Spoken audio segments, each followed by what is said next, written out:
Hello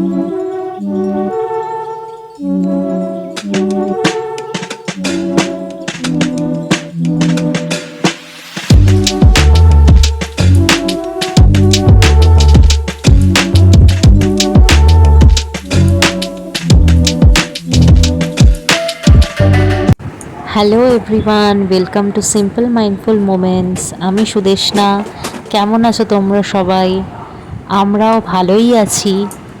রান্না শেষ করার পরে স্নান টান করে নিয়ে একটু চুলে সেরাম লাগাচ্ছি। চান করার পরে যা সেলফ কেয়ার একটু থাকে সেইগুলো কমপ্লিট করে নিয়ে ছেলের যে কাফ সিরাপটা খাচ্ছে সেইটা নিয়ে ওর পেছন পেছন দেখো দৌড়াচ্ছি।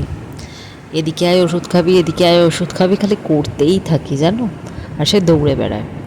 তারপরে একটু চলে এলাম, এই ওয়াশিং মেশিনের কাপড়গুলো দেওয়ার ছিল। ওয়াশিং মেশিনে কাপড়গুলো কাঁচা হয়ে গেছে, চট করে মেলে নিচ্ছি। পরে করব করতে থাকলে না আর কিছুই কাজ হয় না, সেই ডিলেই হতে থাকে।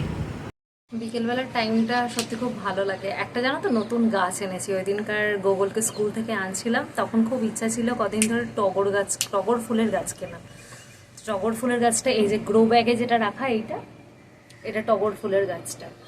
এটাকে গ্রো ব্যাগ থেকে পটে ট্রান্সফার করব, ভাবছি কালকে করে নেবো। দেখি সময় করে বার করতে হবে। তো এই গাছটা কেনার অনেক দিনের শখ ছিল, তো পূর্ণ হলো শখটা, খুব খুশি। বিকেলের কাজ করতে করতে তো দেখলেই আমাকে একটু দেখতে অন্যরকম লাগছে, কারণ হ্যাঁ একটু সাজুগুজু করেছি একটা জায়গায় বেরোবো বলে। তাই আজকে ভাবলাম একটুখানি মেকআপের গল্প তোমাদের সাথে করি। চলো, একটা জিনিস তোমাদের সাথে শেয়ার করার জন্য, বলতে পারো একটু গল্পের ছলে কিছু জিনিস শেয়ার করার জন্য আসলাম। আমার হাতে আছে একটা ফাউন্ডেশন আর এটা অ্যালোভেরা জেল। এখন একটা বেরোবো, ভাবলাম একটা ছোট্ট করে ভিডিও শ্যুট করি for all the mummies out there যারা মেকআপ ভালোবাসে অথচ মিনিমাল মেকআপ করতে বেশি পছন্দ করে। তো সবসময় ঘর পরিষ্কার করছি এগুলোই মানে ভিডিওতে জেনারেলি শো করে থাকি। হ্যাঁ জানি সেটাই আমাদের বাস্তব। ইচ্ছে হয় যে গল্পের ছলে যেগুলো আমি অরিজিনালি সেটাও তোমাদের সাথে একটু শেয়ার করি। আমার মেকআপ করতে যে ভীষণ ভালো লাগে সেটা নয়, মানে মেকআপ যেটা হেভি মেকআপ বলে সেটা নয়, মিনিমালিস্টিক মেকআপ। বা ধরো কোথাও বেরোনোর আগে একটু প্রেজেন্টেবল হয়ে বেরোতে সত্যি খুব ভালো লাগে।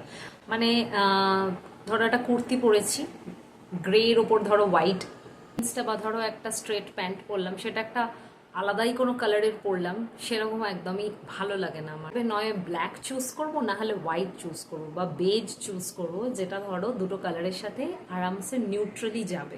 জেনারেলি ইনস্টাগ্রাম থেকে বলো বা আদার সোশ্যাল মিডিয়া সাইট থেকে দেখতে খুব ভালোবাসি, সেগুলোই ভাবলাম একটু কখনো কখনো ব্লগের মাধ্যমে যদি তোমাদের সাথে শেয়ার করি, যারা ইন্টারেস্টেড আছো তাদের হয়তো ভালো লাগতে পারে। তো এখন যেহেতু একটু বেরোবো তাই ভাবলাম হালকা করে, অনেকদিন পরে একটু মেকআপ করতে ইচ্ছে হলো। ফাউন্ডেশন অল্প করে নিয়েছি, জেনারেলি সবসময় ফাউন্ডেশন ইউজ করি না, বাট এখন আজকে মনে হলো যে হালকা জাস্ট একটুখানি টাচ আপ করতে পারি না। ময়শ্চারাইজ খুব ভালোভাবে স্কিনটা করে নিতে হবে, যে কোনো মেকআপ হেভি হোক কি লাইট হোক, মেকআপ করার আগে কিন্তু ময়শ্চারাইজ স্কিনটাকে রাখা ভীষণ প্রয়োজন। নাহলে কিন্তু তোমার মেকআপ ব্রেক হতে পারে বা ক্র্যাক দেখা যেতে পারে মেকআপে, বা সেটা লং লাস্টিং হবে না, বা ফ্লেক্সের মতন উঠে আসতে পারে।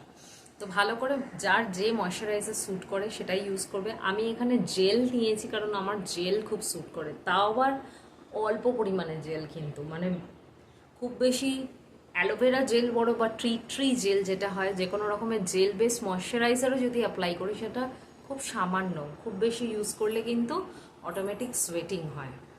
তো যাদের ঘামের প্রবলেম আছে তারা জেল বেস ময়শ্চারাইজার ইউজ করতে পারো, এবং সেটা মিনিমালিস্টিক, খুব অল্প।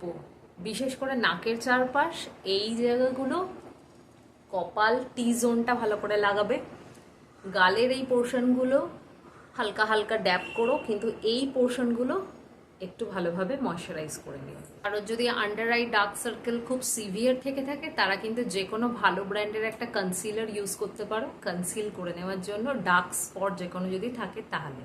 আমি হালকা বিস্তর কনসিলার ইউজ করি, কিন্তু আজ কনসিলারটা ইউজ না করে ভাবলাম ফাউন্ডেশনটাই, একটা ফুল কাভারেজ ফাউন্ডেশনটাই ব্যবহার করি। তো খুব অল্প পরিমাণে একটুখানি জাস্ট ড্যাব ড্যাব করে লাগাবো, সেটাই দেখবে মুখের মধ্যে স্প্রেড হয়ে খুব সুন্দর একটা কাভারেজ দেবে। এটা যদি কেউ অল্প হালকা মেকআপ করে কোনো বার্থডে পার্টি বা কোনো রাতেরও কোনো বিয়ে বাড়ি যদি যেতে চাইছে, যারা খুব হেভি মেকআপ পছন্দ করো না, তারা এই টিপস অ্যান্ড ট্রিক্সগুলোকে কাজে লাগাতে অনায়াসে পারো। তো এরকম ব্লেন্ডিং স্পঞ্জ নিয়ে ব্লেন্ড করলে ব্লেন্ডটা খুব সুন্দর হয়, কিন্তু অনেকে ব্রাশের দ্বারাও ব্লেন্ড করে, আমি এই ব্লেন্ডার দিয়ে ব্লেন্ড করতে বেশি কমফোর্টেবল।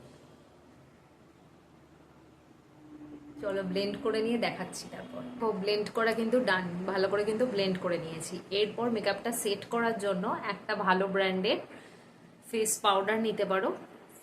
এটা হচ্ছে কম্প্যাক্ট পাউডার। কম্প্যাক্ট পাউডারটা নিয়ে জাস্ট এইভাবে চোখের তলায়, যেখানে যেখানে তুমি ফাউন্ডেশনটার কনসিলার বলো কি ফাউন্ডেশন বলো অ্যাপ্লাই করেছো, সেই জায়গাগুলোকে ভালো করে এইভাবে ড্যাব করে সেট করে দেবে। এইভাবে কাজলটা পরে নিলাম। আয়নাতে দেখে আমার অলরেডি কাজলটা পরে নিয়েছি, নাহলে ক্যামেরার দিকে তাকিয়ে পড়তে একটু অসুবিধা হয়। নিচের ওয়াটার লাইনটায় মোটা করে পড়লে দেখতে একটু ভালো লাগে। যে এটা তোমরা কারা কারা করো,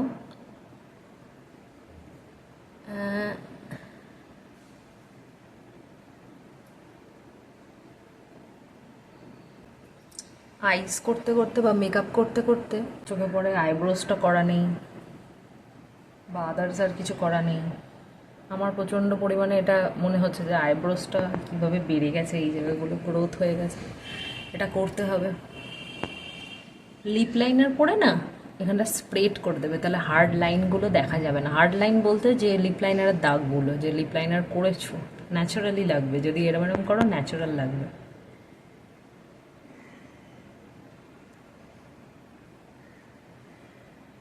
কাদের কাদের সাজগোজ বলতে লিপস্টিকই খালি বোঝো, আমাকে কমেন্ট করে জানিও যে আমরা লিপস্টিক একটুখানি অ্যাপ্লাই করলেই সেটাই বিশাল। এই দুটো শেড লিপসের জন্য একসাথে বাইন্ড করে পরবো, দেখো কেমন লাগে। শেডের নামগুলো জানতে চাইলে আমাকে কমেন্ট করো, আমি বলে দেবো।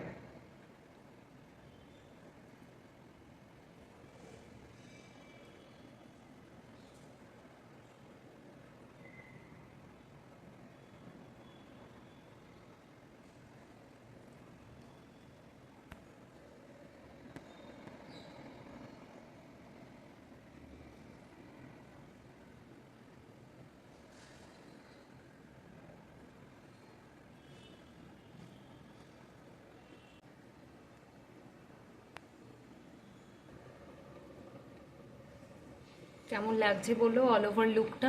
ড্রেস পরে দেখাচ্ছি ফাইনাল লুকটা।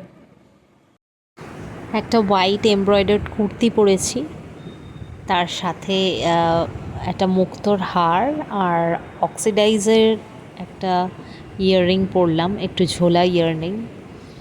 চুলটা প্রথমে তো খোলা ছিল কিন্তু বেঁধে নিলাম এই কারণে প্রচণ্ড গরম। আর এই যে বেরিয়ে পড়লাম আমরা তিনজনে মিলে। গোগল আমার সাথে যাচ্ছে মজা করতে করতে, তোমাদেরকে আবার হাইও বলছে, আর গোগলের বাবা। আজকের ভিডিওটা এত অবধি রাখলাম বন্ধুরা, যদি কিছু ভালো লাগে সাবস্ক্রাইব করে পাশে থেকো, লাইক করো, কমেন্ট করো, বাই।